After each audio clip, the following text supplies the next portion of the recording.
doesn't have to be right or wrong. We could put her in the round pen and do a whole bunch of stuff. Just happen to choose this time to have her in this stall. And this is where it's nice when you know how to use the theory, the training theories that you like, because then you can adapt them to different situations.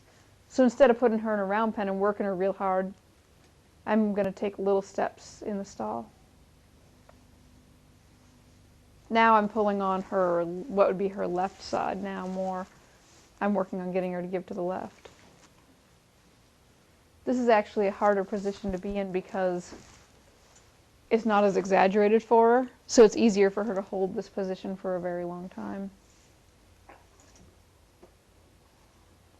So the two choices I have are to wait, or, and I've been waiting for a while now, or I can pull a little more pressure, because like I said, if you look, it's not like I'm super strong. I'm not holding that much pressure. I could add more pressure, because if I were in with her and she was a baby, you know, like I'm working with her, if I was working with her and she was a weanling, and I wasn't as afraid of her size and kicking and stuff, then I'd move more around towards her butt, because it would make her find the right answer a lot quicker. But since she's huge and never been handled, I'm going to stay on this side. What I'll end up doing is I'll end up trying to get a rope dropped around her butt from this side so I can spin her completely around. Having her turn to the left will be a good exercise for her.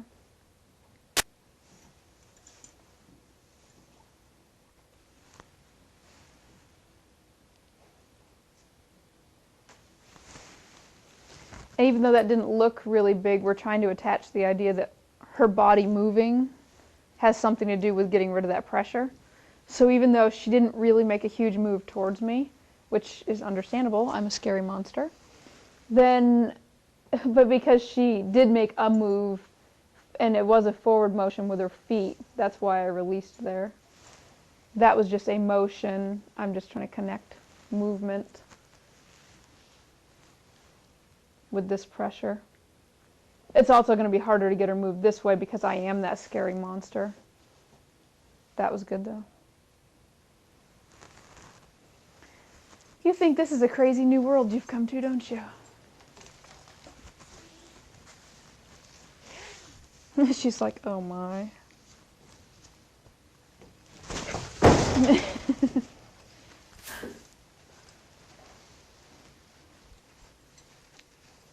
Either I'm going to get the rope in the right spot, or I'll get a better angle on her.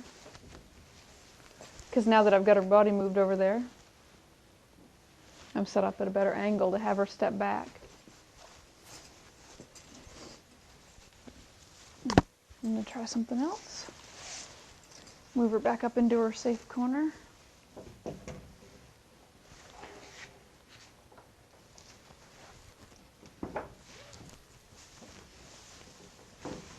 She's just not that broke to be able to get a rope over her the way I want to. Because remember, she doesn't give to pressure. It just vaguely looks like she's giving to pressure here.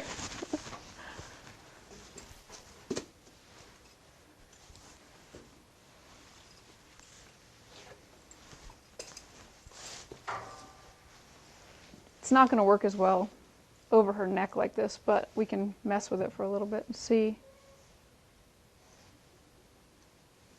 what I can get done.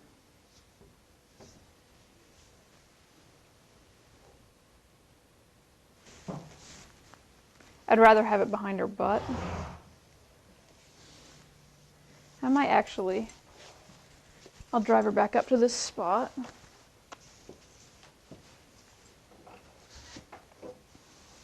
Go over there, tell her, I am not as crazy as you think I am. Good girl.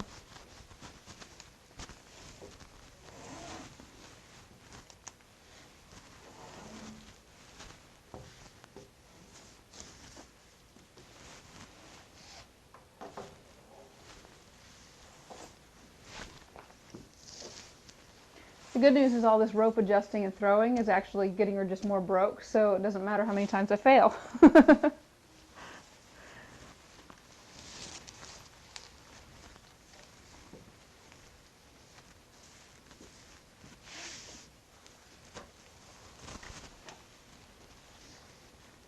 hard to determine how much rope I need here.